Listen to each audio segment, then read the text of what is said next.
Olá, pessoal, boa tarde. Boa tarde a todas, a todos e a todes. Estamos aqui abrindo mais um Diálogos do 100. Eu sou Isabela Davis, trabalho aqui na Missão Paz e junto com o Carlinhos, editor da revista Travessia, vamos receber uma professora muito especial, professora Maria Aparecida de Moraes Silva, com o tema Diálogos Impertinentes sobre Direitos Humanos. Antes de apresentar a professora, eu gostaria de agradecer a todo mundo que está conectado com a gente aqui pelas nossas redes sociais. Esse evento está sendo transmitido pelo Facebook da Missão Paz São Paulo, Facebook da revista Travessia, Facebook da Web Rádio Migrantes e diretamente pela Rádio Migrantes também, pelo nosso colega Miguel Almada. Está sendo também transmitida pelo Facebook do GEPOM, Grupo de Estudos e Pesquisas sobre História Oral e Memória da USP, liderado pela professora Valéria Magalhães, e será transmitido amanhã também pela TV USP. Então, não se esqueçam de mandar suas perguntas, que mais tarde a gente vai ter espaço para discutir com a professora diretamente. Agradecemos também toda a equipe do Centro de Estudos Migratórios, o Arthur, que está aqui nos bastidores, transmitindo e fazendo que essa discussão seja possível. Agradeço também a todos os nossos diretores da Missão Paz, o Padre Paulo, o Padre Antenor e o Padre Irmani, pela oportunidade, pelo espaço, da gente poder ter esse diálogo sobre assuntos tão importantes e tão necessários. Bom, a professora Maria Aparecida possui uma longa trajetória na pesquisa de sociologia rural, é doutora em sociologia do desenvolvimento pela Faculdade de Paris I, Sorbonne, lidera o grupo Trama, Terra, Trabalho, Memória e Migração, também é professora colaboradora dos cursos de pós-graduação em sociologia na UFSCar, em geografia na Unesp. E hoje a professora vem nos falar um pouco sobre a violação dos direitos humanos nos povos indígenas, a partir do relatório Figueiredo, que traz com muito detalhe todas as atrocidades, as torturas que foram cometidas contra os nossos povos nativos e que ainda hoje, infelizmente, sofrem em todos os tipos de abuso. Professora Maria, seja muito bem-vinda. A senhora está me ouvindo bem? Então, eu passo a palavra para a senhora. Gostaria de agradecer novamente a sua presença para dar continuidade a esse assunto que se faz tão urgente em tempos de pandemia. Fica à vontade para fazer a sua exposição e qualquer coisa, só chamar, a gente está por aqui. Muito obrigada.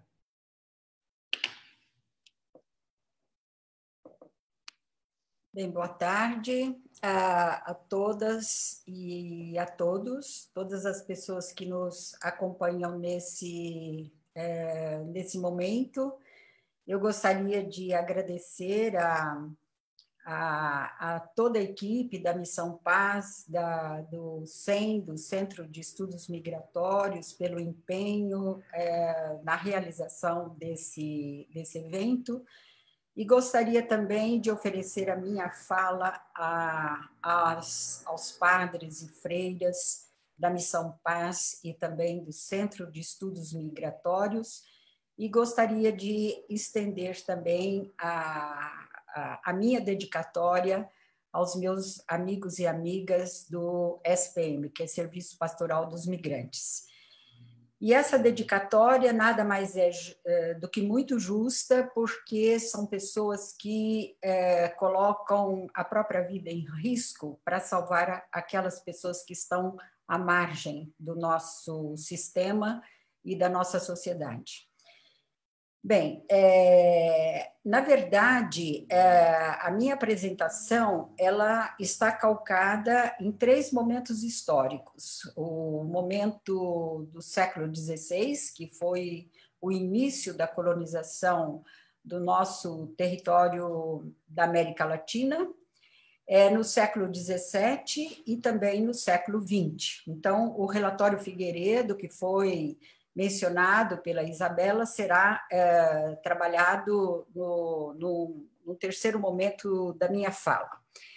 Bem, então, primeiramente quero também me fazer algumas observações, algumas ressalvas, e nesse sentido eu gostaria de pedir desculpas, né, aos teólogos, aos filósofos e também aos padres, e pela minha metidez, eu diria, né, justamente porque eu vou falar de dois padres. Imagine vocês, eu falando de dois padres para padres, né? Então, mil perdões por essa minha atitude, mas, de qualquer forma, eu quero que vocês entendam que eu estou falando aqui não como religiosa, mas exatamente como socióloga, que é o meu lugar, né? E pediria também desculpas aos filósofos, principalmente aos filósofos políticos, porque os dois padres eram representantes da filosofia política, além de teólogos. Bem, faria também uma pequena introdução que seria a respeito do entendimento das próprias ações humanas. Então, nós vamos começar pelo século XVI, quando houve a conquista da América. Então, mais uma ressalva, a ressalva que eu não estou falando aqui de descobrimento da América, mas sim de conquista. Portanto, uma mudança de semântica. Da mesma forma, eu vou me referir aos índios, aos indígenas, que é uma palavra, que são palavras que foram utilizadas pelos colonizadores, pelos conquistadores, tanto da América Espanhola quanto da América Portuguesa, tendo em vista a semântica daquele momento. Hoje nós não utilizamos mais essas palavras, mas sim nós temos uma outra semântica que se refere às nossas populações originárias, aos nossos povos originários. Mas, de qualquer forma, eu vou empregar as palavras segundo os autores. Uma outra observação que eu gostaria de fazer seria em relação às ações humanas, né? As ações sociais. O que significa quando alguém age de uma forma, ou seja, como que nós podemos interpretar as ações individuais e as ações sociais e coletivas. Sempre essas ações, elas são precedidas por ideias, né? Por ideologias, por formas de pensamento. Então, especificamente, nos séculos XVI e no XVII, prevalecia como ideia central, né, do pensamento central, tanto da filosofia quanto do pensamento religioso, a ideia de que havia a escravidão natural. Ou seja, a escravidão natural foi uma concepção aristotélica, portanto, lá do mundo antigo, e naquele momento Aristóteles se baseou na sociedade grega. A sociedade grega, apesar do seu desenvolvimento, considerada uma civilização de altíssimo nível, ela era profundamente desigual. Havia uma pequena parte da população que era considerada cidadã e a grande maioria não era considerada cidadã. Então, o próprio Aristóteles se referia a um conceito chamado de animal político. Bom, o que significa ser político? O que era a polis grega? Então, na polis grega, cabiam tão somente os gregos, uma pequena elite. Então, os comerciantes não eram considerados partícipes dessa polis, os artesãos não eram, os camponeses não eram, os estrangeiros não eram, e, sobretudo, as mulheres não eram, né? Então, era uma elite, na verdade, que era contemplada com esse pensamento, né? Bom, e Aristóteles funda, naquele momento, essa concepção de que algumas pessoas nascem para ser dominadores porque elas têm naturalmente condições para isso, não só intelectuais, mas morais, psíquicas e tudo mais. Então, são pessoas que estão num patamar acima, enquanto outras, essas pessoas não são. Portanto, são pessoas inferiores, são pessoas que têm uma inteligência menor, são pessoas tolas e pessoas que realmente só conseguirão viver numa relação de dominados em relação aos dominadores. Portanto, essa relação de desigualdade é entendida por Aristóteles como sendo uma desigualdade já prevista pela própria natureza, pelo próprio nascimento, ou seja, as pessoas nascem já marcadas para serem escravas ou não. Bem, isso perpassou, né, o mundo antigo, perpassou toda a Idade Média e nós chegamos, portanto, ao século XVI, 1400, século XV, final do século XV, 1492, quando se dá o início da conquista da América. Portanto, essas ideias, elas são trazidas nas naus, não somente nas naus, caravelas, né, dos espanhóis, como também dos próprios portugueses. Então, vamos começar com um grande representante de um pensamento contrário a esse, que um frade, e depois ele se transformou em bispo, Bartolomeu de las Casas, que era um espanhol nascido em Sevilha, no final, no 1474, e o seu pai era amigo do Cristóvão Colombo, e quando o Cristóvão Colombo voltou para a Espanha, numa das suas viagens, ele levou de presente para o pai de Bartolomeu um índio aqui da América. E Bartolomeu de las Casas vem para a América, chega na ilha de Santo Domingo, né, que hoje é a República Dominicana, e apenas com 18 anos de idade. Depois ele volta para a Espanha, ele se ordena padre e volta de novo para a América. E quando ele estava aqui, quando ele chegou aqui, ele foi contemplado com o título de encomendeiro, que era um título dado aos espanhóis colonizadores e pela coroa espanhola. Então, era um título de nobreza, podemos dizer, semelhante àquele que existia aqui em relação às nossas capitanias hereditárias, aos capitães hereditários que tomaram conta aqui das terras brasileiras. Bem, então, no que consistia essa encomenda? Eles recebiam o título, recebiam uma incumbência de evangelizar os indígenas e, em troca, os indígenas deveriam prestar-lhes tributo e também serem praticamente seus servos, né? Então, o Bartolomeu de las Casas vem exatamente como um encomendeiro. Mas acontece que, num determinado dia, ele foi assistir a uma pregação de um padre chamado Montesinos, e naquele momento o padre fazia sérias acusações em relação ao que estava acontecendo na América.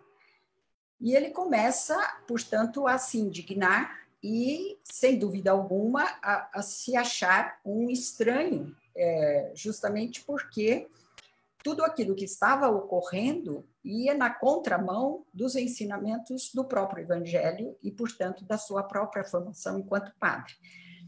Aí ele vai para Cuba, né, e acompanhando os espanhóis, e isso foi em 1514, e naquele momento ele vai como encomendeiro, e naquele momento ele presencia praticamente um grande massacre, quando 7.000 indígenas foram decapitados pelos espanhóis num único dia, com espadas. Bom, então, exatamente naquele momento, ele deixa de ser encomendeiro, abandona, recusa esse título, e ele vai exatamente se transformar no maior defensor dos índios da América, né? Só que essa defesa era realmente muito difícil naquele momento, porque teria que ser uma defesa extremamente, muito bem fundamentada, justamente porque, além do poder da monarquia espanhola, que justificava a colonização, havia também o poder da própria Igreja Católica, e, sobretudo, no momento terrível da Igreja Católica, que era a Inquisição. Bem, então ele sabia exatamente que o terreno era muito pantanoso, era muito difícil, mas tudo indica, né, pelos biógrafos de Bartolomeu de las Casas, que era uma pessoa extremamente corajosa e uma pessoa que não arredava o pé em relação àquilo que pensava. Bom, então ele escreveu um livro que se chama Brevíssima Relação da Destruição das Índias Ocidentais, porque vocês sabem que antes um pouco, né, pela bula estatal, essas terras foram divididas entre portugueses e espanhóis, né? Então toda essa região da América Latina ficou para a Espanha, e do lado leste ficou, onde nós estamos, o Brasil, ficou para Portugal. Bom, então, o que ele faz? Ele começa a fazer as suas pregações, mas ele não consegue fazer o trabalho para o qual ele se destinou, que era exatamente a evangelização. Então ele resolveu fazer praticamente um diário, né? Foi anotando todas as atrocidades que ele via, e, ao mesmo tempo, mandando inúmeras cartas, né, para a Espanha, fazendo os relatos daquilo que ele presenciava. E, nesse sentido, nós podemos dizer que hoje, né, Bartolomeu de las Casas é considerado o precursor dos direitos humanos. Quer dizer, se nós pensarmos em termos de direitos humanos, essa discussão vai ocorrer exatamente com os iluministas no século XVIII, né, com Montesquieu, com Diderot, com Voltaire, com Rousseau, na França, logo em seguida a Revolução Francesa, que proclama a Declaração Universal dos Direitos Humanos, e Bartolomeu de las Casas, portanto, no início do século XVI, mais de 2 séculos antes, ele já defendia os direitos humanos e os direitos universais. Então, vejam bem, do ponto de vista da ideologia, da forma de pensamento, de representação, ele tinha que combater o que prevalecia naquele momento, que era a escravidão natural, né? Então, ele vai numa defesa mostrando que a escravidão natural ela não tinha sentido.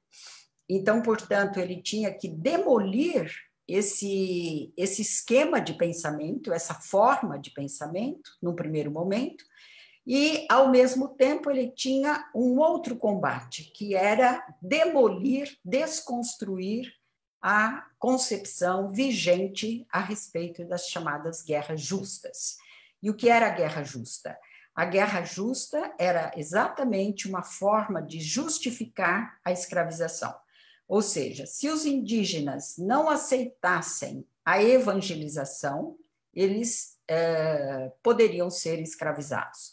Então, ele tinha, portanto, essas duas missões, quer dizer, combater essa concepção errônea de guerra justa e combater essa concepção cristalizada, né, durante vários séculos a respeito da escravidão natural. Portanto, ele é um precursor dos direitos humanos, no sentido de que ele chama atenção para a igualdade entre as pessoas. Bom, como ele enxerga os índios? Então, diferentemente do que ele chama os espanhóis, e ele faz uma distinção no livro o tempo todo, nesse livro que eu acabei de mencionar, ele faz uma distinção entre espanhóis e cristãos. Então, o tempo todo ele diz: esses espanhóis que aqui estão não são cristãos, não são cristãos. Eles não sabem sequer os 10 mandamentos, eles não são cristãos. Então, ele vai dizer esses espanhóis, o que eles são, e o que são os índios. E ele traça um perfil, são 2 perfis completamente distintos. Então, ele não se cansa de dizer a respeito da docilidade dos indígenas, ele não se cansa de dizer a respeito da forma como eles tratavam os espanhóis, como eles receberam os espanhóis. E, sobretudo, ele também faz um elogio enorme, né, à própria estrutura social deles, à própria cultura. Ele não estava ali como alguém que fosse agir no sentido da destruição cultural deles, mas muito pelo contrário, pelo respeito à cultura deles. Então, ele vai primeiro ficar admirado com a beleza do lugar, né? Então, ele começa pelas ilhas do Caribe, né? Ele fica maravilhado, ele descreve, né, com detalhes que aquelas ilhas, na verdade, não havia lugar no mundo mais bonito, né, do que aquele lugar. Ele vai se referir àquele povo como um povo feliz. Ele vai se referir, por exemplo, às formas de a própria cosmovisão dos indígenas, no sentido de que, por exemplo, no caso do ouro, eles tinham uma concepção de que o ouro era representado pelo sol, ou mais precisamente pelo suor do sol, enquanto que a prata era representada pela lua, ou seja, era representada pelas lágrimas da lua. Então, o sol representava o homem e a lua a mulher. E, nesse sentido, eles não viam o ouro e a prata como possuidores de um valor econômico. Eles enxergavam como um objeto capaz de dar status, como objeto de, digamos assim, de uso, né, pessoal, mas não que tivesse, evidentemente, uma utilidade econômica, né? Bom, então, ele vai descrever esse perfil, né, de todas as etnias. Então, ele começa no Caribe, na ilha de Santo Domingo, que hoje é a República Dominicana, vai por todas aquelas ilhas do Caribe, para Cuba, depois ele chega no continente, vai para o México, vai para outros países da América Central, né, como a Nicarágua, a Guatemala, a Venezuela, e ele chega ao Equador, à Colômbia e chega até o Peru, né? Então, ele fez um recorrido por todos esses países e ele vai descrevendo os lugares, né, cada vez mais espantado com a beleza, com a organização social, a organização familiar dos indígenas e também os diferentes reinos. E é preciso dizer que a forma de organização social e econômica desses povos não se assemelhava ao modo de produção capitalista, evidentemente.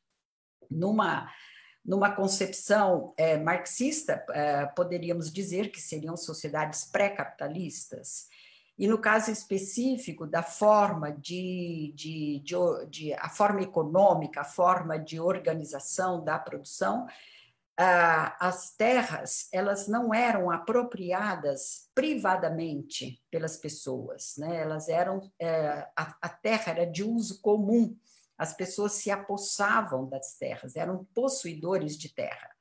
Havia, evidentemente, as desigualdades, porque havia os reis, havia as rainhas, havia os chefes e os súditos, mas todos eles prestavam tributos a esses reis e rainhas, mas, por outro lado, eles tinham a sua autonomia na medida em que eles se relacionavam com aquele reino a partir de um pertencimento social e cultural. Bom, então ele vai descrevendo, né, esses diferentes lugares e vai mostrando o que aconteceu naquele espaço de menos de 50 anos. Infelizmente, eu não vou ter tempo aqui para trazer, até mesmo para ler alguns trechos do livro, mas vou dizer a vocês o que ele descreve. Os espanhóis tinham uma superioridade militar enorme em relação aos indígenas. Como ele fala, quer dizer, era a mesma coisa imaginar que eles enfrentavam os espanhóis com armas de brinquedo, porque os espanhóis tinham o cavalo, eles não conheciam o cavalo, tinham a espada, eles não conheciam, e eles empregavam os cachorros. Então, era esse tripé, o cavalo, a espada e o cachorro. Então, vamos dizer o que acontece aí. Então, na verdade, não houve um encontro, mas houve um desencontro. Na verdade, não houve um descobrimento, mas houve uma conquista, houve um massacre, houve um genocídio, um etnocídio. E ele vai descrevendo o número de pessoas que eles matavam. Então, por exemplo, no México, no espaço de 10 anos, eles mataram 10 milhões de pessoas. Aliás, 4 milhões e meio de pessoas. Aí ele vai se referir a Guatemala, vai se referir a Venezuela, etc. O cálculo deles seriam, no espaço mais ou menos de 40 anos, que foram eliminadas mais de 20 milhões de pessoas. Mas hoje nós temos outros autores, principalmente dos chamados pós-coloniais ou decoloniais, que vão dizer que foram eliminados 70 milhões de pessoas no espaço de meio século, né? E como, né? Então, era uma região extremamente povoada, muito diferente do lado brasileiro, se bem que nós tínhamos, naquela época, da conquista aqui no Brasil, em torno, segundo algumas fontes, em torno de 6 milhões de indígenas. Hoje, a população indígena gira em torno de 1 milhão. Quer dizer que também aqui nós presenciamos o mesmo genocídio no decorrer do tempo. Só que no caso da América Espanhola, nós vamos observar que esse genocídio se deu, desculpem, esse genocídio ocorreu no espaço de apenas meio século, né? Todorov, que é um dos autores aí pós-coloniais, ele afirma que ocorreu aqui na América Espanhola o primeiro holocausto da história, né? Então, as formas de matar eram através da espada, cortando as cabeças, era através de castigos, de suplícios. Então, havia 2 tipos de castigos que ele descreve muito em vários momentos, né? Que era a reena e também o mastro. A reena consistia em colocar a pessoa deitada e depois amarrada a um tronco e eles iam colocando azeite quente nos pés, isso até derreter praticamente toda a carne e a gordura dos pés. O mastro consistia em colocar as mãos e os pés amarrados na região do dorso e colocava a pessoa no alto de um mastro e depois presa por uma corda e depois soltava a corda e essa pessoa batia no chão várias vezes até a morte. E as mulheres eram mortas também da mesma forma e até pior, inclusive as mulheres grávidas. Ele presenciou mulheres partidas ao meio, grávidas, e o cachorro, agora vamos, e os cavalos, e os cachorros serviam exatamente para comer os indígenas. não somente os adultos, mas principalmente os bebês e as crianças. Quer dizer, eles eram alimentados com a carne humana. Bom, todas essas atrocidades ocorreram única e exclusivamente porque os espanhóis queriam os tesouros, queriam o ouro e queriam a prata. E o que espantava Bartolomeu de las Casas era exatamente que os índios não ofereciam resistência em relação a isso. Ao contrário, muitas vezes eles iam ao encontro dos espanhóis já levando baús cheios de ouro e prata. Tudo que eles tinham, e depois quando eles chegaram na Colômbia, que era chamado o Reino da Nova Granada, eles encontraram pedras que eles nem conheciam, que eram as esmeraldas, as pedras verdes. Então, eles davam tudo o que eles tinham. E não só isso, eles davam os alimentos, enfim, eles recebiam os espanhóis exatamente como anjos. E, aliás, havia uma concepção entre eles que eles consideravam os espanhóis como anjos vindos do céu. Era uma concepção que havia desde há muito tempo, né? Então, os índios, na verdade, eles não entendiam as razões de tudo aquilo, uma vez que eles davam aquilo que os espanhóis queriam. Bom, então eu acho que aí temos um ponto, né, extremamente importante para nós pensarmos a realidade atual. Quer dizer, quando a gente fala do ódio, quando a gente fala da crueldade que ocorre em relação às nossas populações originárias, a gente fica se perguntando por que isso e quais foram os elementos que contribuíram para a construção social desse ódio. Então, quer dizer, aquilo que eu disse anteriormente, quer dizer, eles tinham essa visão do que o índio era um escravo natural. O índio não tinha alma, era uma espécie de ferramenta animada, que era, aliás, uma concepção dos próprios gregos. Ou então, que os índios eram, na realidade, como animais, como porcos, como gado, e não como humanos. Então, o tempo todo, essa questão do humano aparece.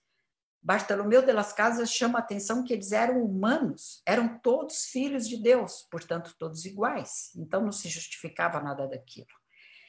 Bom, aí ele faz uma outra descrição a respeito da escravização, porque além desse ouro que estava entesourado, né, porque eles guardavam esse ouro, havia muito ouro, não somente nas ilhas, mas também no continente, no México, enfim, todos os países, na Nicarágua, até na Flórida, havia muito.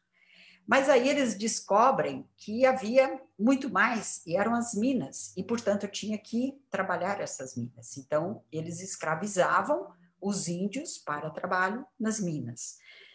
Hoje, os pós-coloniais calculam que a vida média de um mineiro naquele momento não chegava a 25 anos. Então, eles levavam os homens para o trabalho nas minas, vendidos como escravos, e deixavam as mulheres trabalhando no campo, as mulheres e as crianças. Sobre elas, recaía um peso enorme de trabalho. Então, ele relata muito as crianças que morriam de fome, os bebês que morriam de fome, porque o leite secava e as mulheres não tinham como alimentar as crianças. E nesse momento apareciam os cachorros. Bom, ele descreve o trabalho na mina, como era esse trabalho, né? Depois, além de trazer o ouro, eles tinham que lavar esse ouro, quer dizer, o tempo que eles ficavam na água, e, evidentemente, era, assim, uma forma inumana de exploração. Outro trabalho que ele menciona foi quando eles descobrem que havia pérolas. Então, nas ilhas do Caribe, eles empregavam também os homens nessa condição de escravizados para a pesca das ostras, e ele descreve com detalhes como era isso. Então, eles ficavam muito tempo debaixo da água, né? E ele diz, depois de algum tempo, depois de um ano, aqueles homens, eles se assemelhavam a monstros, porque eles, o contato permanente com o sal, com a água salgada, transformava completamente a pele deles. Então, além desse trabalho duríssimo, né, dessa pesca das ostras para a coleta das pérolas, havia também, ele presenciou, né, o desaparecimento, a morte de muitos índios comidos por tubarões naquela área, né? Bom, uma outra forma de matar era queimar, né? E eu gostaria também de ressaltar essa questão, porque isso perpassa a nossa história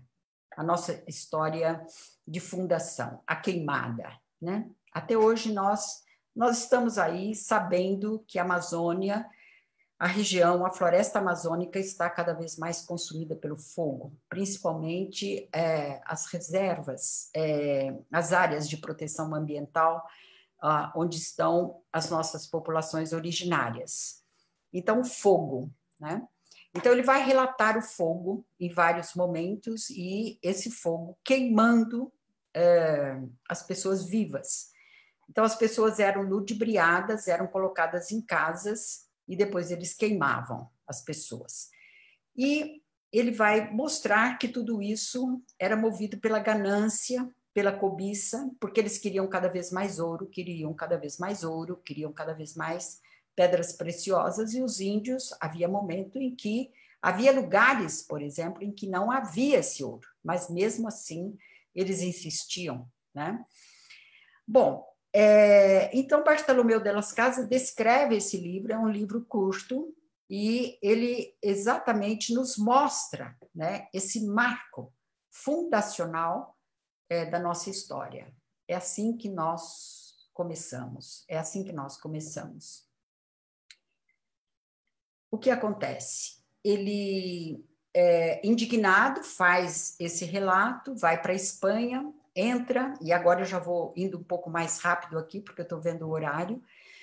Ele vai para a Espanha e ele encontra um grande contendor, que era Sepúlveda, que era o maior teólogo da Europa naquele momento. E Sepúlveda defendia a guerra justa, defendia a escravidão natural e achava tudo legítimo que estava acontecendo aqui. E ele já tinha mandado cartas e ido à Espanha para dizer, para relatar para os reis espanhóis o que estava ocorrendo. Aí ele entra, quer dizer, pela pressão dele, ele entra num debate com Sepúlveda, e esse debate durou anos, né? Mas ele foi rebatendo Sepúlveda ponto por ponto, ponto por ponto. Quer dizer, então, colocou, né? Não que ele tenha ganho esse debate totalmente, mas ele, na verdade, ele colocou 2 pontos inquietantes, tanto para a igreja quanto para a coroa espanhola. Para a coroa espanhola, ele dizia: o que está acontecendo lá, Espanha, você vai pagar.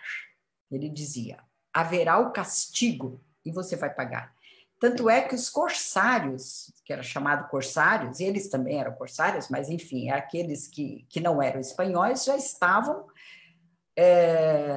levando o ouro para a Inglaterra. Então, ele dizia o seguinte: esse ouro que está sendo roubado, pilhado, com sangue, com a cor do sangue dessas pessoas inocentes, não fica aqui, está indo para outras nações. Então, você, Espanha, está sendo punida pela lei divina.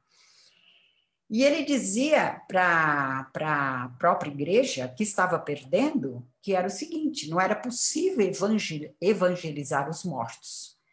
Então, e também não era possível evangelizar, por exemplo, esses trabalhadores nas minas, que ficavam o tempo todo por conta desse trabalho, e as famílias separadas, quer dizer, não tinha como evangelizar. Então, quer dizer, a perda era total. tanto para a igreja quanto para a própria coroa. Bom, ele, em 1574, essas encomendas foram abolidas, quer dizer, como lei. De qualquer forma, Bartolomeu de Las Casas, para concluir, foi importantíssimo, né, para mostrar ao mundo e para deixar para as futuras gerações daquele momento como é que a história inicia-se aqui. Não que ela não havia antes, é claro que ela havia, mas ela foi totalmente negada. Mas essa história produzida pela Europa, quer dizer, a visão eurocêntrica do mundo foi assim. E é assim que começa essa modernidade para nós, de América Latina. É assim que nós podemos dizer, quer dizer, a nossa civilização a civilização começa exatamente com a civilização do massacre. É assim ele diz. Bom, rapidamente, século XVII, mais precisamente no período, vou falar agora de Antônio Vieira, né, um padre, lembrando, não sei se eu falei, mas Bartolomeu de Las Casas era dominicano, e depois ele foi nomeado como bispo de Chiapas, no México, e também considerado o apóstolo dos índios. Então, Antônio Vieira, um padre jesuíta português, nasceu em Lisboa em 1608 e morreu na Bahia em 1697. Portanto, estou falando aí do século XVII, né? Bom, Antônio Vieira, ele é extremamente conhecido, né, inclusive na literatura brasileira, pelos seus sermões, né? E os sermões era uma forma literária que ele encontrou para que, mesclada aí, pelo barroco, podemos dizer, que traduzia, né, uma sensibilidade muito grande e também traduzia a capacidade de excelente orador que ele era, para transmitir às pessoas não somente o evangelho, né, porque jesuíta, como missionário, evangelizador, evidentemente, mas ele ia além disso. Ele queria que as pessoas refletissem exatamente sobre a escravidão que havia aqui. Então, primeiramente, se coloca na defesa dos índios, assim como os demais jesuítas. E aí tem vários confrontos, né? Ele vai para o Maranhão, tem o confronto no Maranhão, depois na Bahia, depois ele tem também o confronto com os bandeirantes, enfim, ele era terminantemente contra a escravização dos índios, também era contra a ideia de guerra justa, de escravidão natural. Ele não menciona Bartolomeu de Las Casas, mas, quer dizer, a forma de pensamento se assemelha muito. Agora, a forma dele se expressar, né, era através dos sermões e através de alegorias, né? Por exemplo, o Sermão dos Peixes, né, que é extremamente importante, e até utilizado aí, né, como uma referência, né, para os alunos que prestam o vestibular. Então, a forma dele se comunicar, ele está se comunicando. Então, ele diz o seguinte: já que os homens não me ouvem, né, eu vou falar com os peixes. E aí começa a falar com os peixes. Então, ele diz: ó peixes, né? Então, vocês não sabem falar, mas vocês sabem ouvir. Então, eu vou falar para vocês. E aí, através de uma alegoria, de uma linguagem alegórica, ele vai desenvolvendo o seu pensamento, trazendo os ensinamentos do Evangelho e também os ensinamentos da realidade da sociedade que ele vivenciava. Então, então, por exemplo, em relação aos peixes, ele dizia: há grandes peixes que comem os pequenos.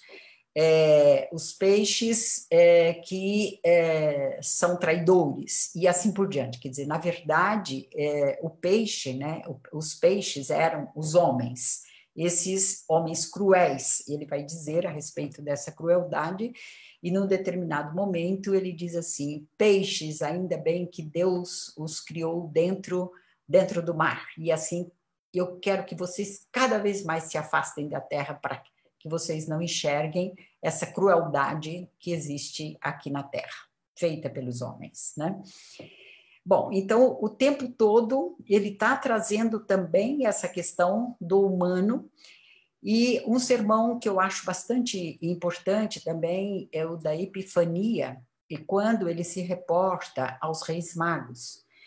Então, ele vai dizer que havia 2 reis brancos e um negro, e os 3 foram visitar o menino Jesus.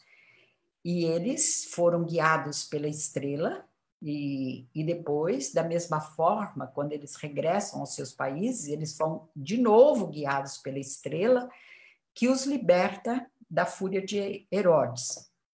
E ele foi, além dessa defesa dos índios, então, evidentemente, ele se coloca num confronto com os colonizadores aqui, os chamados colonos, porque os colonos não queriam que os índios fossem evangelizados, ao contrário, que eles fossem escravizados.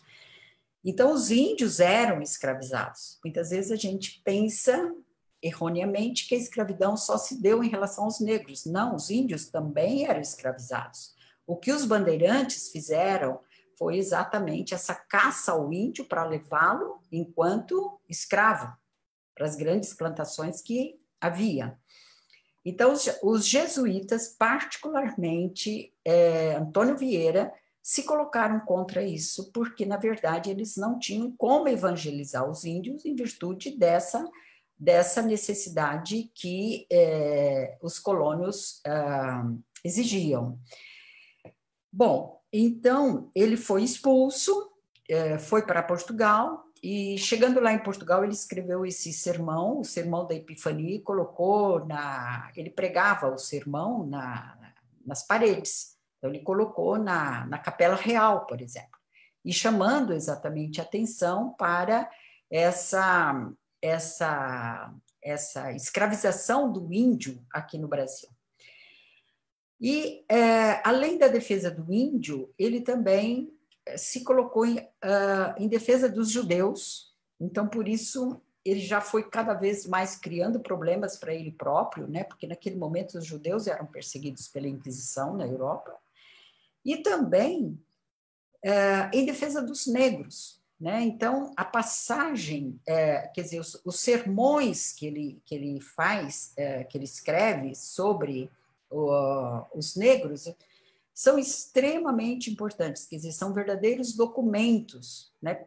Pelo menos para nós, das ciências sociais, da sociologia, são extremamente importantes, porque ele escrevia para os agrupamentos da Nossa Senhora do Rosário, né? que eram entidades, grupos, associações que reuniam os negros em torno da Nossa Senhora do Rosário. Então, ele pregava os seus sermões lá, são vários que ele vai pregar, e todos eles com mensagens para os negros. E aí ele vai dizer a mesma coisa. Então, ele vai dizer como que uma pessoa, pelo fato de ter uma pele mais escura, não é filho de Deus. Ela tem a pele mais escura porque ela nasceu numa região próxima ao sol, mais próxima ao sol. E se ela tem a pele mais clara, é porque nasceu numa região que está mais distanciada do sol. Mas isso não quer dizer que essa pessoa não seja filho de Deus. Todos nós somos filhos de Deus. Então, vejam vocês que, mais uma vez, embora com essa marca da religião, ele vai exatamente defender a questão da igualdade entre as pessoas, e não a discriminação, e não, de forma nenhuma, a escravização.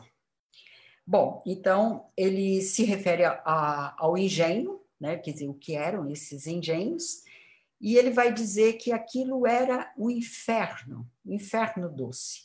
e ele vai comparar o trabalho do engenho, isso me diz muito, né, porque eu trabalho com os trabalhadores rurais nas minhas pesquisas, e ele vai, portanto, dizer que se assemelhava à paixão de Cristo, quer dizer, a Via Crucis.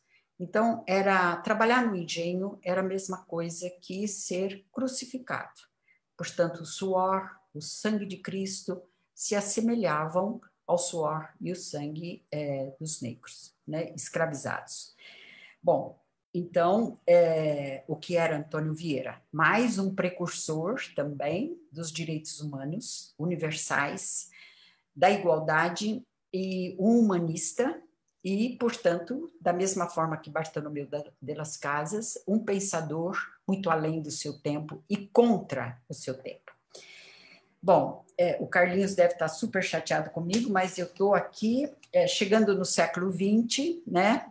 Bem no começo do século XX, 1910, foi fundado aqui no Brasil, criado, chamado SPI, que era Serviço de Proteção ao Índio, portanto, um órgão que foi ligado a vários ministérios brasileiros durante o tempo, ao Ministério da Agricultura, ao Ministério da Guerra, do Trabalho, mas, enfim, era um órgão, portanto, ligado aos ministérios aí do governo federal, portanto, durante a República, e a finalidade, como o próprio nome está dizendo, era para proteger os índios. Esse serviço pastoral do índio tinha vários postos, um total de 130 postos espalhados por todo o Brasil.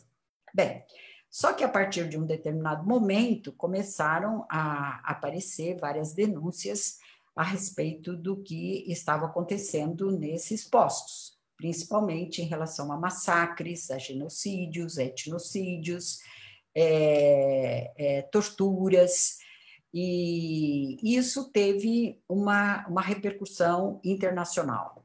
Então, lembrando que as constituições republicanas aqui no Brasil, elas asseguravam os direitos aos indígenas. Quer dizer, não eram direitos individuais, mas eram exatamente direitos sociais. Quer dizer, o índio, portanto, não é considerado um indivíduo, portanto, é completamente diferente, portanto, de nós, né? Nós temos os nossos direitos, eles têm o direito coletivo. E esse direito coletivo se reporta ao ambiente onde ele vive, ao seu território, ao seu lugar, à sua cultura, à sua tradição, à sua terra, né? Então, era nesse sentido, quer dizer, a própria Constituição de 34, durante o governo Vargas, que depois que era já uma ditadura, assegurava esse direito aos indígenas. Mas, mesmo assim, nós vamos ver essas várias denúncias, tanto é que em 1963, estou passando muito rapidamente, foi criada uma comissão parlamentar de inquérito no governo de João Goulart, exatamente para verificar o que estava acontecendo nesses postos indígenas, sobretudo porque havia muitas denúncias por parte de vários países estrangeiros. Bem, aí houve o golpe em 64, evidentemente essa comissão foi desfeita, né, porque não tinha mais parlamento, e aí, pela pressão que continuou internacional, principalmente de vários organismos ligados aos direitos humanos, foi criada, portanto, uma comissão de inquérito, né, CI, e para essa comissão, a ditadura, portanto, que criou, essa comissão nomeou como coordenador, um procurador do Ceará chamado Jader Figueiredo Correia. Era um homem honestíssimo, né? Então, vocês vão ver que a gente pode estabelecer uma linha de conduta entre os três, embora em espaços diferentes e tempos diferentes. Então, ele começou a visitar esses diferentes postos, ele visitou todos, o Brasil inteiro, viajou durante muito tempo, quer dizer, visitou posto por posto e foi fazendo um relatório de tudo que ele viu. Esse relatório tem mais de 6.000 páginas e atualmente ele se encontra no Museu Nacional do Índio. E tem toda uma história relacionada a isso. Tem toda uma história que é preciso também dizer, porque ele fez o relatório de posto por posto, colocou o nome das pessoas responsáveis e foi analisando o que estava acontecendo ali. Então, ele vai mostrando que não somente o índio foi massacrado, foi torturado, foi submetido a várias humilhações, como também ele foi expoliado dos seus bens, porque a terra lhe pertencia por direito e também assegurado pela própria Constituição. Então, esses funcionários desses postos, eles eram corruptos, cruéis, como ele diz no próprio relatório, eram verdadeiros monstros, e ele vai dizer o que esses monstros faziam. Então, ele vai também, da mesma forma que Bartolomeu de Las Casas, ele vai descrever o que ele viu. Então, por exemplo, crianças, meninas que eram vendidas como prostitutas para prostituição, mulheres grávidas que eram assassinadas, os homens que eram torturados nos troncos, né? E esse tronco era era o seguinte, né?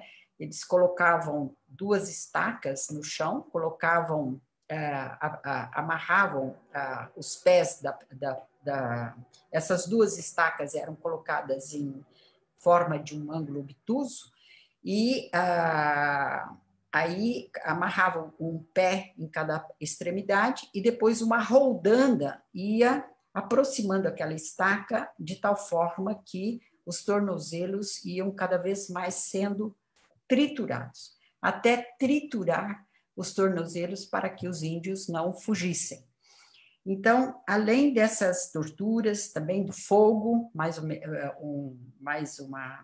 uma característica, ele mostra também algo assim que, né, já utilizando a tecnologia moderna, o envenenamento, né, a distribuição de alimentos envenenados, né, com formicida, estricnina, arsênico. Eles metralhavam também as pessoas, principalmente aquelas que fugiam, colocavam em cárcere privado, e o objetivo era o mesmo. Da mesma forma que nós vamos verificar na América Espanhola, vamos verificar aqui. É a mesma coisa, quer dizer, o objetivo era o ouro, era a prata, portanto, a participação das mineradoras, dos garimpeiros, dos seringueiros, dos madeireiros, e ele vai dizendo todos os nomes, quer dizer, ele vai fazendo um relato minucioso, quer dizer, uma verdadeira etnografia a respeito de cada um desses postos e colocando os nomes, não somente do responsável, porque muitas vezes havia também a participação das esposas nesse processo, e também toda a corrupção administrativa existente. Então, com isso, ele vai fazendo um relato, né, do número de índios assassinados e das dificuldades que ele encontrou justamente para que os índios falassem, e muitas vezes ele não entendiam as diferentes línguas dos índios, porque cada etnia tinha a sua própria língua, então uma dificuldade muito grande para a comunicação, e também o fato dos índios terem muito medo, né, de falar e depois sofrerem muitas outras represálias, né? Então, com isso, ele mostra, por exemplo, o que ocorreu na Rondônia, onde havia minas de cassiterita, e aí o extermínio, né? O extermínio, sobretudo, da etnia cintas largas, quer dizer, desapareceu, né? E sem contar, quer dizer, outras que desapareceram ou também ficaram com uma população muito reduzida, E, além dessa forma de matar, né? Dessa forma de matar, muitos morriam de fome e também pelas doenças trazidas, né? Não somente pelo envenenamento, como também pela malária e outras gripes, enfim, e outras doenças. Então, ele no seu relato, sobretudo no seu relatório, sobretudo na apresentação, ele vai se colocar exatamente como alguém que se indignou diante de tanta injustiça e também se colocando exatamente assim, quer dizer, como é possível um Estado que se diz, né, um Estado civilizado, podemos dizer, como ele dizia, permitir que algo aconteça, e sobretudo por um órgão que é do próprio Estado. E esse órgão, portanto, associado a essas empresas. Então, ele se refere, portanto, aos bens que os indígenas possuíam nessas terras, né? Então, o gado, por exemplo, era vendido, as terras eram vendidas, eram arrendadas, eram alugadas, a madeira, o mogno, a araucária. Então, ele mostra toda a destruição das florestas de araucária no Paraná, o mogno, né? Uma outra madeira extremamente valiosa, que era o sassafrás, né? Que, além de tudo, fornecia na verdade, é uma planta que ela tem, ou ela aparece como uma árvore, ou então como arbusto, mas serve muito para chás, né? Enfim, seria uma erva, as folhas são ervas, são medicinais, né? E então ele faz o seguinte, ele faz esse relatório, né? Mas vejam vocês, período da ditadura, 1968, o ato institucional número 5, em 67, o governo militar resolve extinguir o SPI, em virtude de todas essas denúncias, e cria a FUNAI, em 67. E o relatório termina em 67. Justamente em 67, toda a documentação do SPI foi transferida para Brasília, para o Ministério da Agricultura. E houve um incêndio, considerado um incêndio criminoso. E tudo foi queimado. Portanto, havia lá em torno de 150 inquéritos. Quer dizer, isso antes do Figueiredo, do relatório chamado Relatório Figueiredo, foi assim que foi conhecido, e tudo praticamente desapareceu.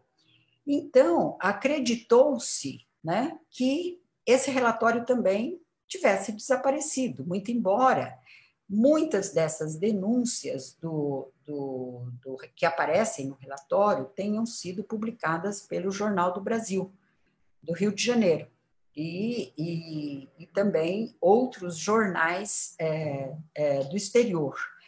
Mas, após isso, houve um silêncio a respeito desse material. Então, isso acabou a ditadura, entramos aí no chamado regime democrático e não se falou mais disso. Em 2012, com a criação da Comissão da Verdade, no governo Dilma, as representações indígenas foram até a comissão e exigiram que houvesse a inclusão das populações indígenas, das populações originárias, também nos trabalhos da comissão. Então, nesse momento, um dos participantes da comissão, Marcelo Zilek, acho que é isso, foi até o Rio de Janeiro, no Museu Nacional do Índio, para ver se encontrava alguma coisa.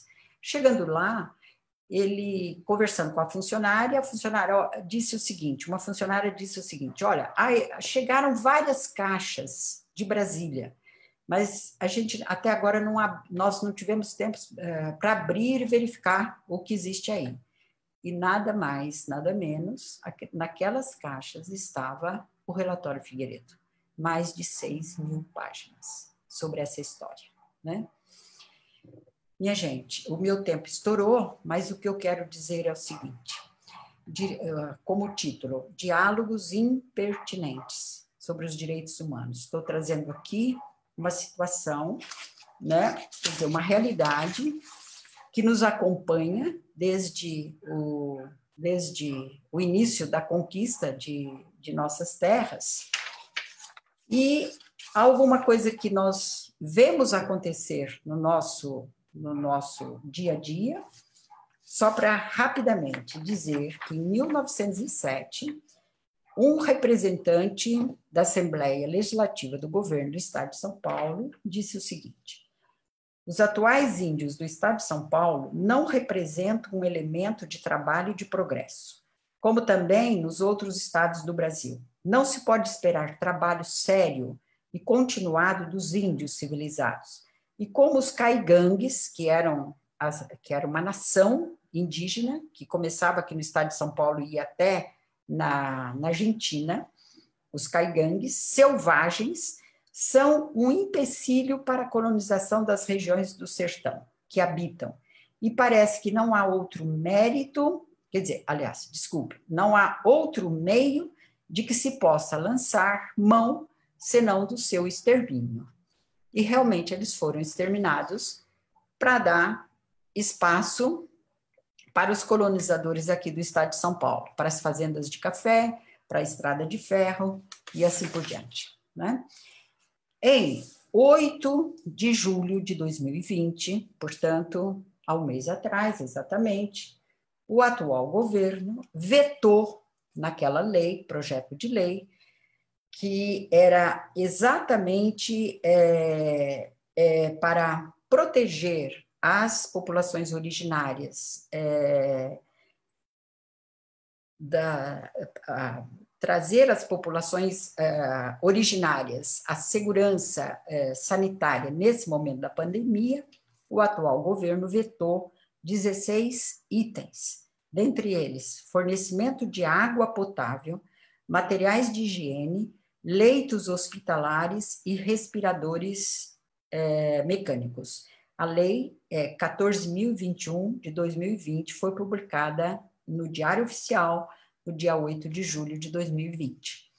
Então, essa é uma forma explícita, talvez não de matar, da forma como os espanhóis matavam, através da espada, ou então através do fogo, ou então através do suplício ou da fome, mas aqui nós temos exatamente, mais uma vez, o Estado como exercendo a necropolítica e exercendo, portanto, o deixar morrer. Então, são diálogos impertinentes. É isso.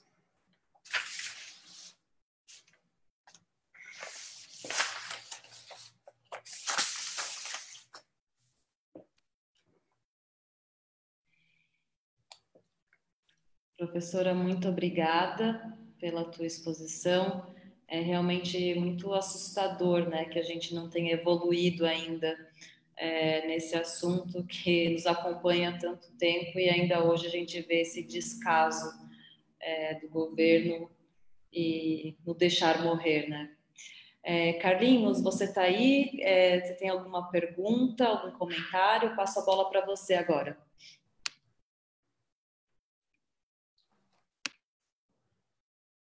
Olá, Isabela. Olá, professora Maria Aparecida. Boa tarde para vocês.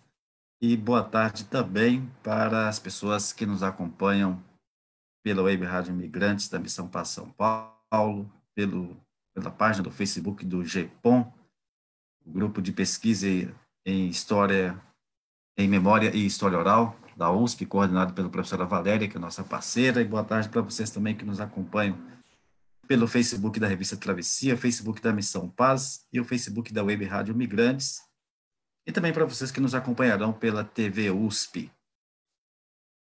De fato, professora Maria Aparecida, gostaria de parabenizar por essa exposição bastante rica, né, sobre essa construção social do ódio, assim como você se referiu ao longo da história, né, que vem lá desde o pensamento aristotélico, né, desde Aristóteles, mas que, curiosamente e de forma indignante, né, perpassa todos esses séculos, todas essas gerações e nos chega até hoje. Há muitas pessoas nos acompanhando de diversas regiões brasileiras, né, dos estados como São Paulo, Minas Gerais, Bahia, Pernambuco, no Ceará, em Santa Catarina, em Rondônia, no Amazonas, no Pará, no Paraná também, muitas pessoas nos acompanhando, e ainda pessoas nos acompanhando na Itália, nos Estados Unidos, na Alemanha, né, aqui. Eu quero mandar um abraço especial aqui para a irmã Inês Facioli, que nos acompanha aqui de São Paulo, para o professor Beto Novaes, do Rio de Janeiro, para a Vandra Tondo, que nos acompanha da Itália, para Terezinha, em Belo Horizonte, Minas Gerais, e abraçando vocês, eu quero abraçar todas as outras pessoas que estão aí. Olha, professora Maria Aparecida, há vários comentários e perguntas, e eu vou começar com uma pergunta minha, e daí passo para as perguntas das pessoas que nos acompanham pelas redes sociais. Queria saber de você o seguinte: há alguma relação, né, entre esses fatos de genocídios e de etnocídios, né, que você narrou ao longo da história aí, e denunciados pelo Frei Bartolomeu de las Casas, por Padre Antônio Vieira, e agora, mais recentemente, aí na década de 60, pelo Jader Figueiredo, nesse relatório? Há alguma relação entre esses genocídios e etnocídios com a necropolítica que acontece hoje, a necropolítica aí sendo apontada e denunciada também pelo pensador Achille Mbembe, né, que tem falado sobre, por um lado, a omissão dos governos, dos estados, quando não omissão, uma política realmente planejada para provocar a morte de grupos sociais considerados não relevantes, não importantes, assim como os indígenas eram considerados não humanos, sem almas, né? Então, hoje, eu colocaria aí, com nessa perspectiva, a forma como o Estado, não só brasileiro, mas também em outras regiões do mundo, mas para focar aqui no caso do Brasil, como as milhares de famílias sem teto que são despejadas nesse contexto de pandemia, a negação dos direitos dos diversos povos indígenas, também nesse contexto de pandemia, né? A própria colocação, assim, a própria marginalização de imigrantes internacionais quando são colocados sem documento e sem possibilidade de fazer sua documentação para que possa participar da vida social. Há alguma relação, né, entre aquilo que você narrou e essa necropolítica que é praticada hoje?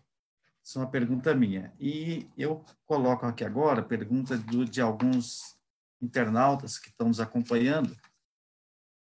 A Bruna Mineu Antônio, né, ela pede para você, se for possível, comentar um pouco sobre os direitos, a violação de direitos dos povos indígenas no contexto da pandemia, Covid-19.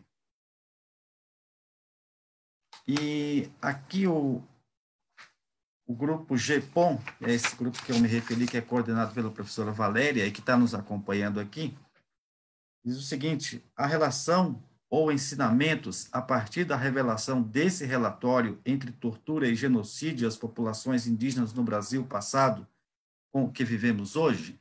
Acho que essa pergunta dialoga um pouco com a que eu fiz anteriormente, né?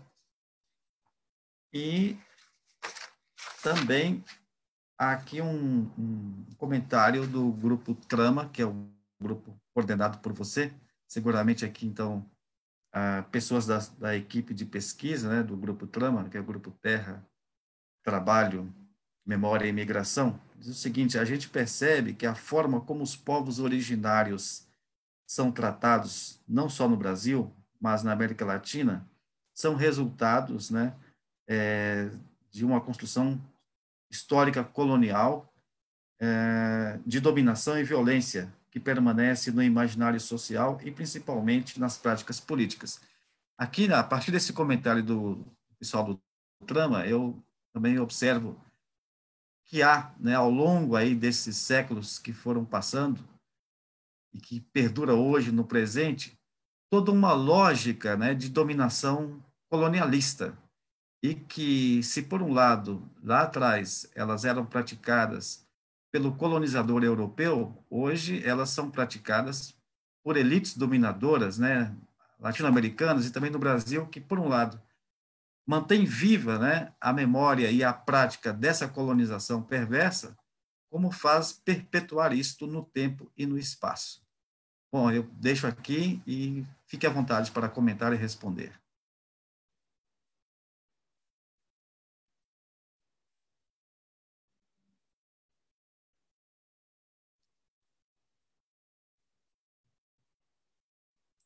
A professora Maria Aparecida, sim. Muito obrigada pelas perguntas, muito interessantes. Bom, em relação à sua pergunta, Carlinhos, sem dúvida alguma, o que se vê é a permanência, né? Quer dizer, seria a permanência do impensável, não é isso? Quer dizer, essa necropolítica, que é uma lógica para matar, né? E que perpassa os diferentes governos. Então, por exemplo, quando nós falamos aí do Estado colonizador, naquele momento nós tínhamos monarquias, né? Monarquias. E aí, quando eu falo do relatório Figueiredo, nós temos uma república. Aí nós temos também, nesse período de dizimação dos índios, períodos democráticos, né? E depois, durante a ditadura, depois do relatório Figueiredo, essa matança vai continuar. Tanto é que a própria Comissão da Verdade calcula que entre 1946 a 1988 foram assassinados no Brasil 8.500 índios, né? Porque os índios, cada vez mais, eles se colocavam como empecilhos, é essa frase de 1910. Então, quando o governo ditatorial diz, bom, é preciso integrar para não entregar, o que ele queria dizer? As chamadas frentes de expansão, de colonização, enfim, nós precisamos ocupar a Amazônia, precisamos ocupar a região norte, porque senão vêm os países comunistas, quer dizer, sempre o fantasma do comunismo, que é também uma criação, né, bastante útil para esses governos autoritários, inclusive para o atual, né, quer dizer, o fantasma do comunismo está aí, então nós precisamos nos preservar em relação a ele. Então, a mesma lógica ela vai continuar, quer dizer, os mesmos métodos de extermínio vão continuar.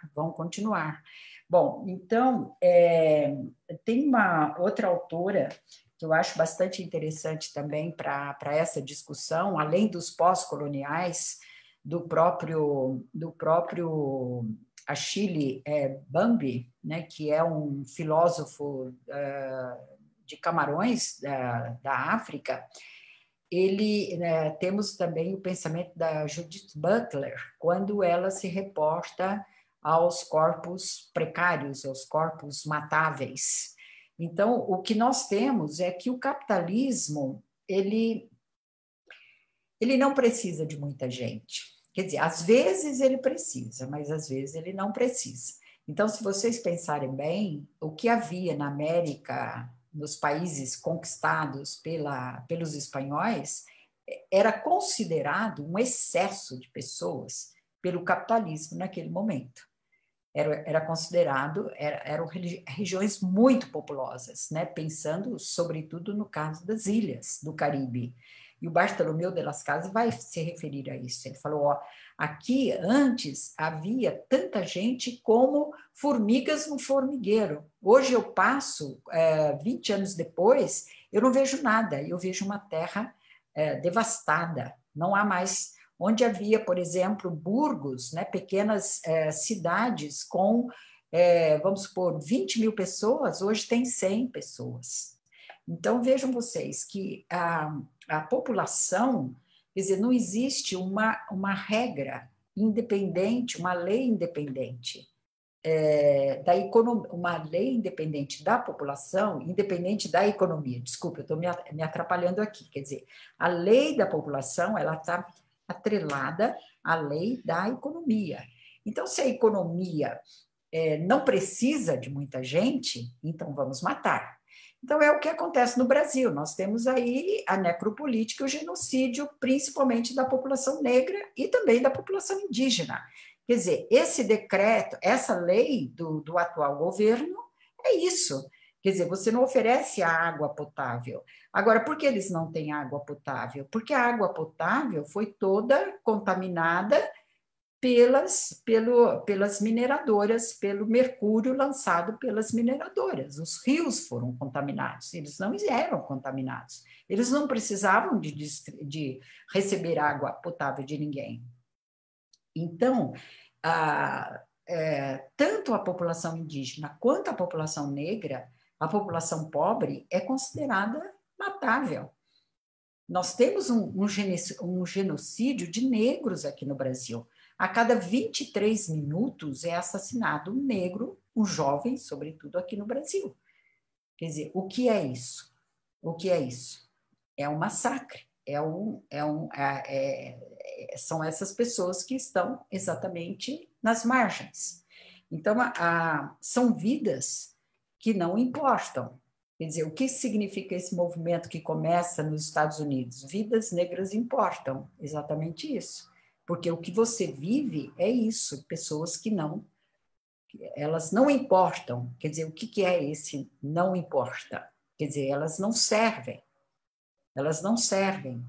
Nós podemos descartá-las. Então, sem dúvida alguma, há uma relação estreita em relação a isso, mas dentro dessa lógica do próprio capitalismo. E quanto mais o capitalismo se desenvolve, quanto mais as tecnologias se desenvolvem, menos trabalho vivo é exigido. Não que desapareça o trabalho, não que desapareça, ao contrário, muitas vezes aumenta em determinados momentos, mas é tudo muito dentro de uma lógica de oferta e procura. Bem, agora, a outra pergunta da Bruna, né, a questão da violação dos direitos dos povos originários nesse momento, ela aparece aí com todas as evidências, né? Os meios de comunicação têm nos dado muitas informações a respeito. Mas, além, por exemplo, da disseminação, né, do vírus em muitas aldeias indígenas, nós temos também, eu vou citar o caso de Roraima, né, com os Yanomami, um desrespeito total à própria cultura desses povos. Então, eu vou me lembrar aqui do caso de uma mulher grávida que foi contaminada pelo vírus Yanomami, ela foi para o hospital, ela demorou muito tempo para ser atendida, até que a criança morreu, depois o pai da criança começou uma busca frenética pelo corpo da criança. E ninguém sabia nem sequer onde tinha sido enterrado o corpo, né? Simplesmente foi jogado em alguma cova. Bom, e esse pai se desesperou. Por quê? Porque dentro da cultura dos Yanomamis existe uma veneração, pode-se dizer, e um culto ao morto. Primeiro, eles não enterram, eles cremam. Primeiro, não enterram, cremam. Em segundo lugar, quer dizer, há uma quantidade de ritos e cerimônias para que isso aconteça. E é um período longo. Então, por exemplo, às vezes pode durar mais de um ano. As pessoas vão até a casa, as pessoas lembram daquela pessoa, fazem novos ritos, novas cerimônias, e até o momento em que eles consideram que aquele espírito se salvou, se foi. Então, o luto, digamos assim, ele dura um tempo enorme, Não é como na nossa sociedade capitalista, que vai o corpo para um velório e dura ali algumas horas, enterra e assim por diante. E agora, com a pandemia, nem isso. Então, veja bem, além da questão da contaminação do vírus e da não assistência, porque essa lei é exatamente para não assistir, né, é o deixar morrer, você também tem esse total desrespeito pela cultura. Então, o que representa o índio? O que representa essas pessoas? Essas pessoas representam, no esquema de representação, não houve mudança nesse esquema de representação. Elas continuam sendo vistas como coisas, como animais, como pessoas que não têm alma, como lhes faltando alguma coisa. Portanto, inumanos. Aliás, isso já é mencionado por Bartolomeu de las Casas. O que existe não é uma humanidade aqui, existe uma inumanidade. Então, nós vemos isso como um fio condutor. Então, a ontologia desse ser social não é a mesma. Quer dizer, ele continua sendo outro, consequentemente, ele é negado. Ele é inferior a mim, que sou branca, ele continua sendo. Portanto, ele não é igual a mim. E, portanto, ele pode realmente ser, um ser negado e, consequentemente, um ser desprezível. Ou, usando as palavras de Hegel, no começo do século, no final do século XVIII, quando ele vai se referir aos indígenas, aos povos aqui da América, ele vai dizer que eram povos sem espírito. Por que povos sem espírito? Ele dizia, eu os vejo como incapazes, eu os vejo como indolentes, eu não os vejo como pessoas. Quer dizer, Hegel, o filósofo da estatura de Hegel. Então, vocês podem ver que esses esquemas de representação, eles funcionam como esses marcadores. Eu diria assim, é como se você colocasse essas marcas. O duro que essas pessoas são marcadas a ferro, como se fazia. E na Europa também se fazia, na Inglaterra também se fazia, marcando as pessoas a ferro. Essas pessoas foram marcadas a ferro exatamente a partir desse esquema de representação que até hoje nós não conseguimos demolir. Então, vidas negras importam, vidas indígenas importam, isso está lá, principalmente desde esses dois pensadores que eu mencionei a vocês, né? Bom, a relação entre o relatório Figueiredo e o que nós vemos hoje, eu vejo que não houve diferença. A ditadura continuou a matança. A FUNAI, ela pouco fez. Não estou dizendo que a FUNAI tenha sido corrupta, tão corrupta quanto o SPI, não é isso, mas não foi capaz de impedir os métodos de extermínios dos povos indígenas, né? Isso durante todo o período da ditadura militar. Bom, e o que nós temos hoje é a mesma coisa, quer dizer, o que significa o que nós vemos em relação à Amazônia, fogo na Amazônia. Quer dizer, é fogo nas terras indígenas, é a destruição não somente ambiental, não é somente da natureza, da floresta, não é somente a floresta que queima, mas também os próprios habitantes dessa floresta, porque são eles que conservam essa floresta, não são os capitalistas que conservam. E lembrando que o perfil do capitalismo é a destruição. Ele não convive, a marca do capitalismo é a destruição ambiental, social e a destruição humana. É assim que o capitalismo se alimenta. Marx diz, a última frase do capítulo da acumulação primitiva, o seguinte, que o capital vem ao mundo suando sangue por todos os poros. Ele nasce assim e ele continua assim. Então, é isso que a gente precisa saber, que até o momento em que a gente vai interromper esse processo. E é isso que os grandes pensadores do momento atual, principalmente os que estão analisando a pandemia, estão nos alertando. Se tudo continuar como antes, então as pessoas dizem, não vejo a hora de voltar ao normal. O que é o normal? É o que a gente tinha antes da pandemia? É a mesma coisa?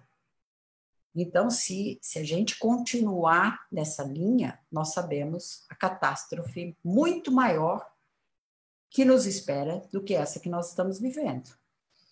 Bom, a pergunta do próprio Trama, né, essa construção histórica da violência, sem dúvida, essa violência é imanente a esse processo, é imanente. Então, quer dizer, a conquista se deu, né, dessa forma violenta e, como diz o Bartolomeu de las Casas, como era possível que essas pessoas... É claro que depois de um momento elas resistiram. Como elas resistiam? Fugindo para as montanhas. E aí o que os espanhóis faziam? Eles caçavam essas pessoas com os cachorros.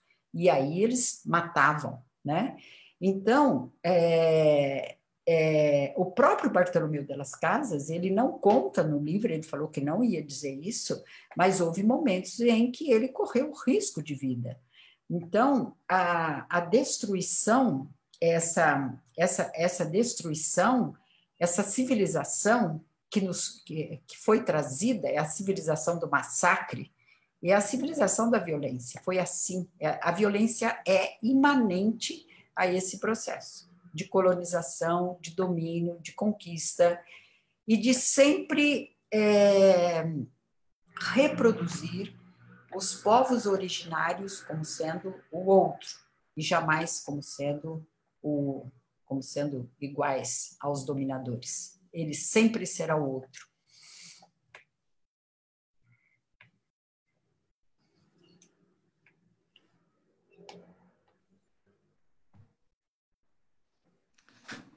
Perfeito, eu agradeço pelos comentários e respostas. Nós já estamos com o tempo estourado, acabou de estourar o tempo, mas eu ainda tenho aqui, vou fazer 4 breves comentários de pessoas que estão nos acompanhando e as 2 últimas perguntas. Então, se possível, professora, se você puder também ser breve nas respostas, em razão do tempo que está estourado, só para a gente não deixar de fora. Então, a Rita Bonassi, da Missão Paz, ela que é imigrante italiana aqui, faz já de há muito tempo um trabalho com imigrantes, tanto na região sul, quanto aqui agora no sudeste. Ela fala, toda vida importa, sim, e agradece a você por trazer essas questões da maior importância para a gente pensar os direitos humanos. O Dirceu Cucci, né, diz, exposição brilhante, conteúdo humilhante. A Daisy Perelmutter, né, que diz que foi uma fala lindíssima, e a irmã Inês Facioli, que diz exposição ampla e detalhada, muito sofrimento. São esses comentários que eu queria registrar, e as 2 últimas perguntas, e com elas, os comentários e respostas dessas perguntas, você já pode fazer também as suas considerações finais. Primeiro, aqui, da Tainá, ela diz o seguinte, falar sobre o emprego da força de trabalho indígena em plantios de agronegócio, como foi exposto na tese da Graziela Mota. Como esse histórico de genocídio e dominação se relaciona com a exploração de trabalho desses indígenas? E a última pergunta aqui, que é possível a gente fazer, vem do Robert Nascimento. Ele lembra, né, antes da pergunta, ele lembra que, ao mesmo tempo, hoje há uma crise do antropocentrismo moderno. E essa crise do antropocentrismo moderno era lembrada, inclusive, pelo Papa Francisco, na encíclica Laudato Si. O Papa Francisco também, nessa mesma encíclica, que diz, né, esse sistema mata, quando se refere ao capitalismo, né? Então, dialogando com a sua exposição. E o Robert Nascimento, ele pergunta, diz o seguinte, como a senhora vê a implementação da educação de direitos humanos hoje, neste governo?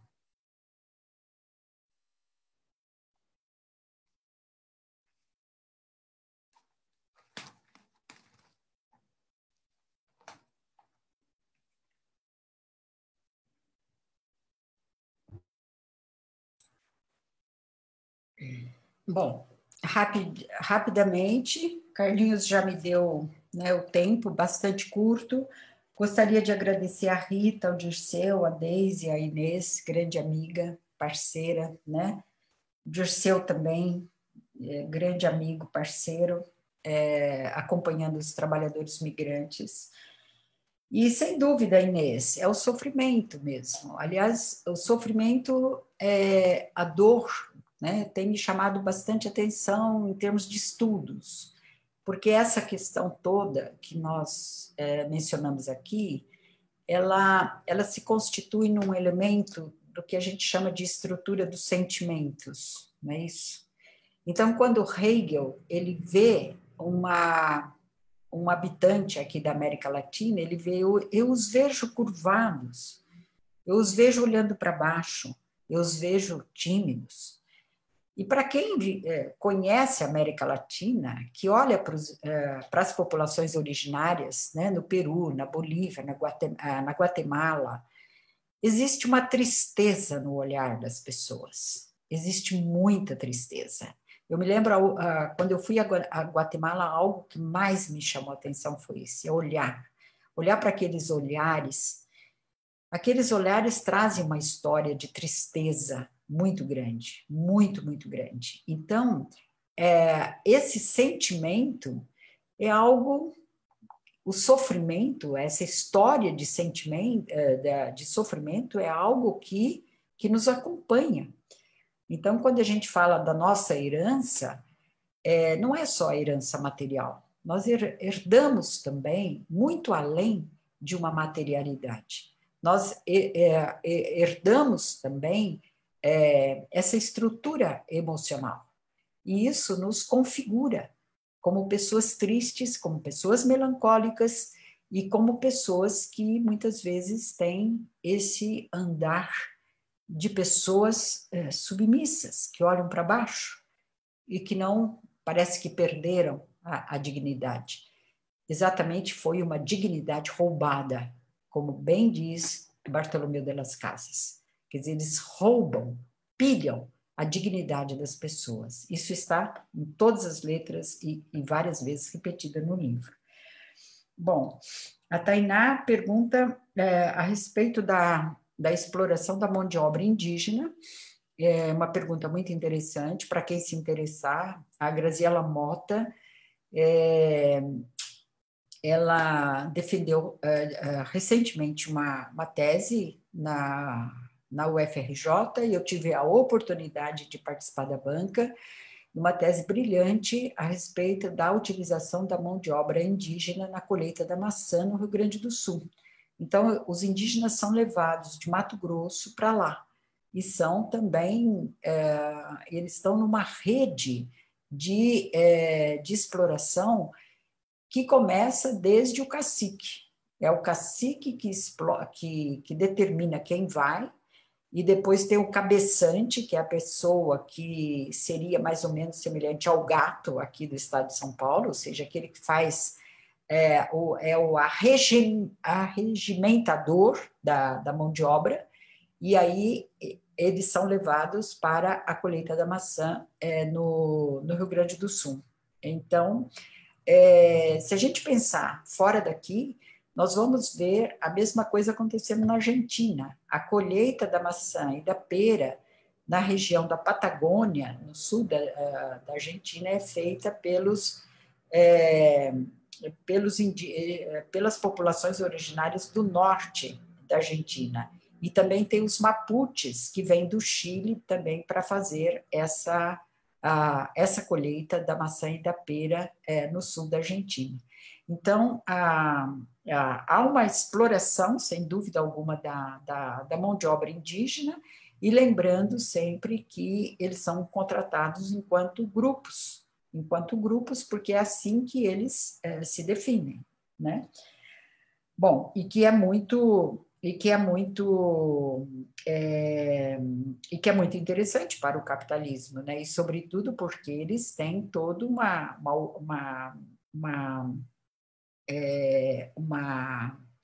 relação de obediência muito grande em relação ao cacique.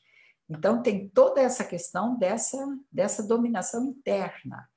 Por exemplo, vocês podem fazer uma ponte com o que está escrito hoje no jornal. Quer dizer, 2 helicópteros do IBAMA, hoje isso, notícia, aliás, de ontem, foi publicada hoje na Folha de São Paulo. 2 helicópteros do IBAMA que iam fazer uma fiscalização num garimpo ilegal na Serra do Cachimbo, no sudoeste do Pará, foram interceptados pelo Ministério da Defesa. E, pasmem, ali havia índios munducurus que estavam negociando com os próprios garimpeiros, né? Então, é necessário, né, a gente adentrar a todas essas questões e verificar, assim, o quão tudo isso é extremamente importante ao capitalismo e às suas formas de reprodução. Bom, o Robert, ele lembra muito bem essa crise, né, do antropocentrismo moderno, né, porque o que é essa modernidade? A modernidade é isso, a nossa modernidade é isso, não é outra coisa. O que é ser moderno? É isso aí. Aliás, isso já tinha sido bastante levantado, essa crítica chamada modernidade, pela teoria crítica, né, dos frankfurtianos, mas eles estavam se reportando basicamente à Europa. Agora, o que nós temos de bastante convincente, digamos assim, é o pensamento crítico dos pós-coloniais, né? Então, perfeito, né? E vai na direção exatamente disso que você lembra, né? Das próprias palavras do Papa. E a pergunta que você faz a respeito da educação dos direitos humanos neste governo, né? Evidentemente, tudo isso que eu falei dificilmente vai ser ensinado nessas escolas, dificilmente. E essa é uma questão importante, eu acho, muito importante para nós que somos professores de universidades públicas e pensamos, sobretudo, de uma forma para construir um pensamento crítico, não somente nas escolas onde nós trabalhamos, mas principalmente para passar para os nossos alunos, para que eles possam realmente reproduzir esse pensamento crítico fora do espaço da universidade. Então, não se trata de doutrinação, se trata exatamente disso que eu acabei de falar, quer dizer, essa reflexão crítica e permitindo exatamente que as pessoas tenham, que os educandos tenham essa possibilidade de refletir, né, sobre o que eles estão lendo, o que eles estão estudando, o que eles estão ouvindo, né? Então, esse é o objetivo. Então, é claro que uma educação dos direitos humanos voltada para uma sociedade mais justa, ela teria necessariamente que levar em conta a situação dessas pessoas que são consideradas à margem da nossa sociedade, que são as populações originárias, os quilombolas, os ribeirinhos, camponeses de modo geral, os sem terras, os favelados, os negros e assim por diante. Quer dizer, então, a maioria da população está sendo jogada para as margens. Então, é uma luta que, sem dúvida alguma, ela teria que ser enfrentada pela sociedade como um todo, sobretudo por aquelas pessoas que almejam a justiça. Nada mais que isso, a justiça. Que é isso que esses 2 pensadores, filósofos, 2 teólogos, né? E também o procurador da República, embora fosse da ditadura militar, isso é muito importante, ele era um procurador da República durante o período da ditadura militar, mas isso não impediu que ele deixasse para nós esse documento tão importante, e é um documento histórico, sem dúvida alguma, extremamente relevante para nós compreendermos todos esses pontos que foram elencados aqui. Carlinhos, acho que eu já vou agradecendo a sua organização, juntamente com a Isabela, né, com o Arthur, a Missão Paz, os meus amigos que me acompanharam aí nesse debate, e a todas as pessoas que realmente partilharam desse tempo comigo. Muito obrigada. Muito obrigada, professora. Muito obrigada pela tua participação, pela tua exposição. Foi muito importante para a gente saber esses detalhes. Espero que a gente tenha outras oportunidades para continuar discutindo esse tema. Quero agradecer também a toda a equipe do SEM, Arthur, Cris, Clarissa, Breno, Carlinhos, Gorete, Miguel, Padre Paolo, professora Rosana, professora Valéria, Wellington e Yara, pela ajuda e por estar sempre aqui discutindo esses assuntos tão importantes. Aproveito também para agradecer a todos que estavam online com a gente e para convidá-los para o próximo Diálogos do SEM, que vai acontecer no dia 21 de agosto, com o professor Hélio Póvoa Neto, da UFRJ, e ele vai conversar com a gente sobre migrações, confinamentos e mobilidade na interface do Covid-19. Muito obrigada a todos. Carlinhos, se você quiser falar mais alguma coisa, fica à vontade. Fica aqui meu muito obrigado e até a próxima.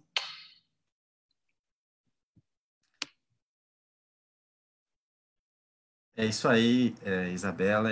Agradecer à professora Maria Moraes, de fato, pela competente e brilhante exposição.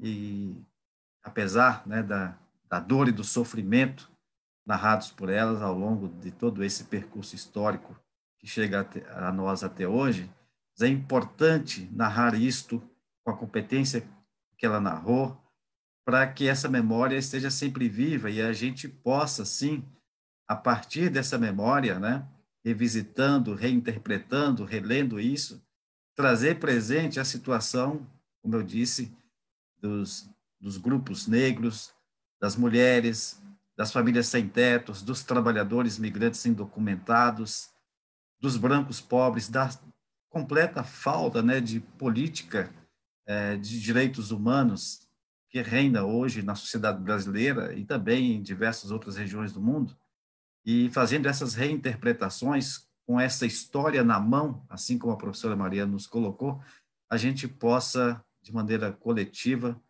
construir um mundo melhor e uma sociedade justa. Eu agradeço a você, professora Maria Moraes, por essa oportunidade e agradeço a vocês por nos acompanharem. Um forte abraço e até a próxima. Tchau.